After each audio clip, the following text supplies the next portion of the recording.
English subtitle. Push the subtitle button.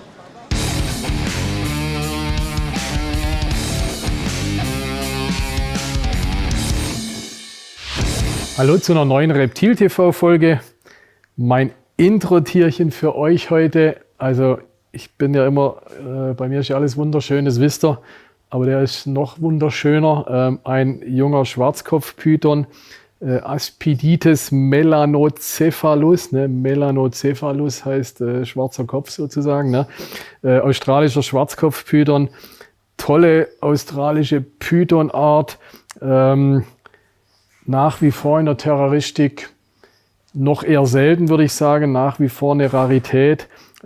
Ganz früher mal Zehntausende Euro oder ich glaube so ein Schwarzkopf, also wo ich angefangen habe, also nicht Zehntausende, aber mal zumindest 10.000, 15.000 hat sowas gekostet. Mittlerweile deutlich erschwinglicher, aber trotzdem noch eine tolle, seltene Rarität. Ja, ich finde sie wunderschön und heute für euch mein Intro-Tierchen. Thematisch bleiben wir in Australien und wir bleiben auch bei Aspidites, wobei in dem Fall ist es Aspidites ramsay, die zweite Art der Aspidites-Familie. Auf Deutsch sagt man Woma-Python dazu. Ebenso wunderhübscher Python aus Australien. Die Tiere kommen im zentralen Australien vor, ne, wenn man sie auf der Karte sieht, so im Prinzip im ganzen Inland von Australien, überall wo es warm, heiß, trocken ist, da kommen die Woma-Pythons vor.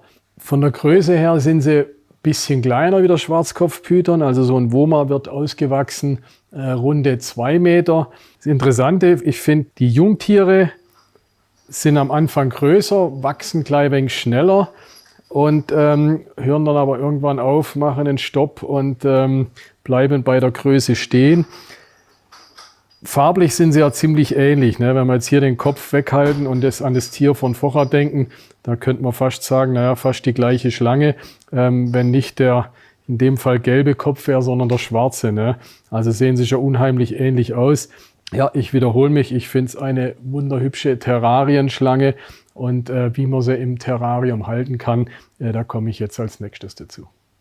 Als Terrarium empfehle ich euch das, also bei uns im Shop läuft es unter Riesenschlangenset, das ist 1,50 Meter x 80 als Holzterrarium, beziehungsweise als Glasterrarium 1,50 Meter x 60.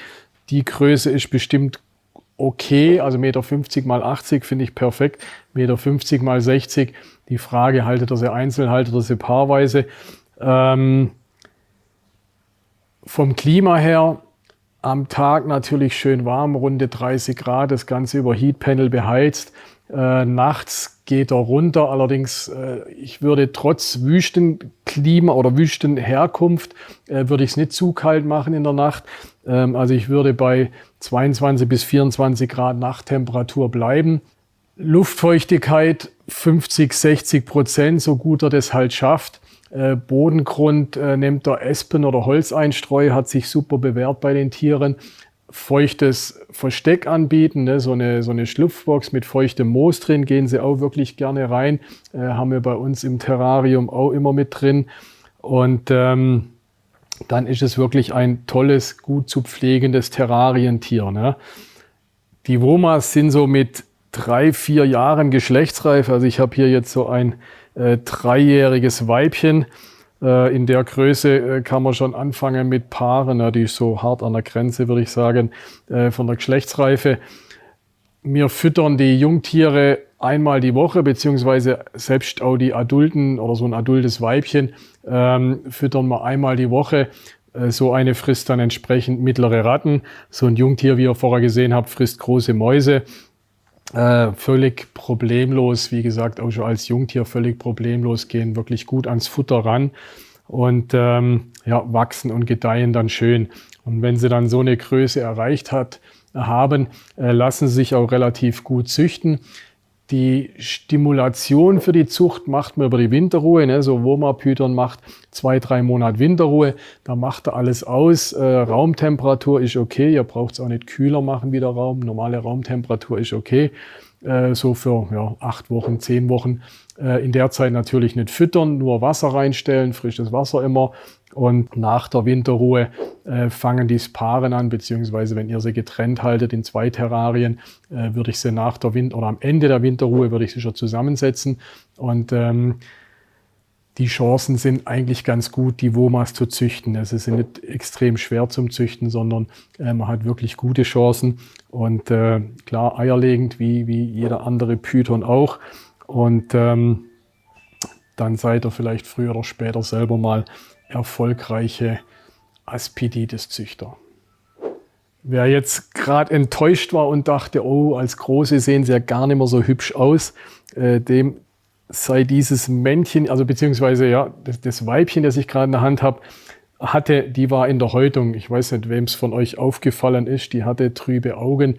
Weiß ja nicht, wie gut ihr da oder im Beobachten seid. Könnt ihr ja mal in die Kommentare reinschreiben. Oh, ich habe es ja gleich gesehen oder so auf die Art. Aber hier das Männchen dazu, völlig frisch gehäutet und wieder wunderschöne Farben. Ne? Also die verlieren die Farben auch nicht im Alter oder mit der Größe. Ne? Also nach wie vor ein tolles, hübsches, gezeichnetes Reptil oder tolle Schlange. Der Grund, wieso ich das Männchen hier habe, ist die Geschlechtsbestimmung. Man kann die Tiere relativ gut fühlen. Ja? Also das hier ist ein Männchen. Wenn ich hier so lang streiche, fühle ich die Hemipenisse, beziehungsweise wahrscheinlich kann ich sie sogar poppen. Und was der hier macht, der hat jetzt sogar ein wenig Sperma abgesondert. Das sogar ohne zu poppen kommt da ein wenig Sperma. Also das ist nicht dieses Stinksekret, sondern ist tatsächlich Sperma, was man hier sieht. Als Jungtiere kann man sie poppen, man kann sie sondieren und als Adulte kann man sie, oder wenn sie dann größer sind, kann man auch die Hemipenisse fühlen. Also von dem her lassen die Geschlechter sich relativ gut bestimmen und dann kann man sich ein schönes Pärchen dabei raussuchen. Das war die heutige Folge zu den australischen Woma-Pythons. Zum Einstieg ein Schwarzkopf-Python. Ich hoffe, es hat euch gefallen. Ich hoffe, die Tiere faszinieren euch genauso wie mich. Wenn ja, gebt mir einen Daumen hoch, abonniert den Channel, falls ihr es nicht schon lange gemacht habt. Wehe, ihr habt es nicht abonniert und guckt die ganze Zeit, das wäre ja voll gemein. Und bleibt mir treu und checkt die Womas.